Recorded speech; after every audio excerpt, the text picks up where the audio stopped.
सुंदरता का मूल्य। एक अति सुंदर महिला ने विमान में प्रवेश किया और अपनी सीट की तलाश में नजरें घुमाई। उसने देखा कि उसकी सीट एक ऐसे व्यक्ति के बगल में है जिसके दोनों हाथ ही नहीं है। महिला को उस अपाहिज व्यक्ति के पास बैठने में झिझक हुई। उस सुंदर महिला ने एयर होस्टेस से बोली, मैं इस सीट पर सुविधापूर्वक यात्रा नहीं कर पाऊंगी क्योंकि साथ की सीट पर जो व्यक्ति बैठा हुआ है उसके दोनों हाथ नहीं हैं। उस सुंदर महिला ने एयर होस्टेस से सीट बदलने हेतु आग्रह किया। असहज हुई एयर होस्टेस ने पूछा, मैम क्या मुझे कारण बता सकती हैं? सुंदर महिला ने जवाब दिया, मैं ऐसे लोगों से पसंद नहीं करती। मैं ऐसे व्यक्ति के पास बैठकर यात्रा नहीं कर पाऊंगी।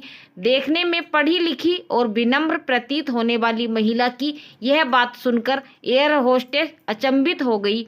महिला ने एक बार फिर एयर होस्टेस से जोर देकर कहा कि मैं उस सीट पर नहीं बैठ सकती, मुझे कोई दूसरी सीट दे दी जाए। एयर होस्टेस ने खाली सीट की तलाश में चारों ओर नज़र घुमाई पर कोई भी सीट खाली नहीं दिखी। एयर होस्टेस ने महिला से कहा कि मैडम, इस इकोनॉमी क्लास में कोई सीट खाली नहीं है, किंतु यात्रियों की सुविधा का ध्यान रखना हमारा दायित्व है। मैं विमान के कप्तान से बात करती हूँ, कृपया तब तक थोड़ा धैर्य रखें। ऐसा कहकर एयर होस्टेस कप्तान से बात करने चली गई।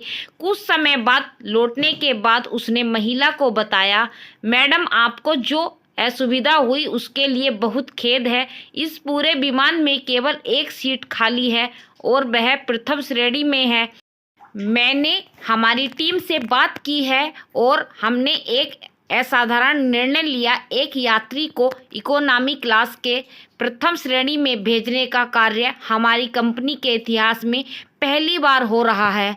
सुंदर महिला अत्यंत प्रसन्न हो गई, किंतु इसके पहले कि वह अपनी प्रतिक्रिया व्यक्त करती और एक शब्द भी बोल पाती, एयर होस्टेज उस अपाहिज और दोनों हाथ विहीन व्यक्ति की ओर बढ़ गई और विनम्रतापूर्वक उनसे पूछा, सर क्या आप प्रथम श्रेणी में जा सकेंगे?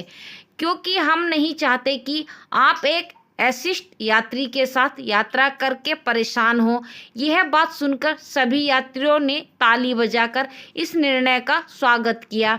वह अति सुंदर दिखने वाली महिला को अब शर्म से नजरें ही नहीं उठा पा रही थी।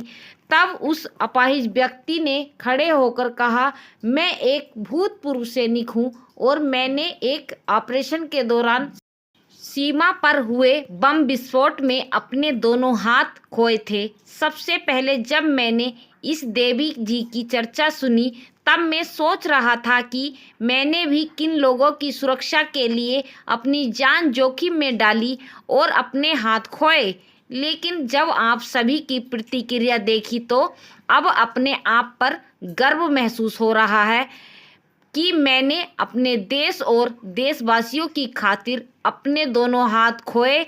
और इतना कहकर वह प्रथम श्रेणी में चले गए। सुंदर महिला पूरी तरह से शर्मिंदा होकर सर झुकाए सीट पर बैठ गई। अगर विचारों में उदारता नहीं है तो ऐसी सुंदरता का कोई मूल्य नहीं है।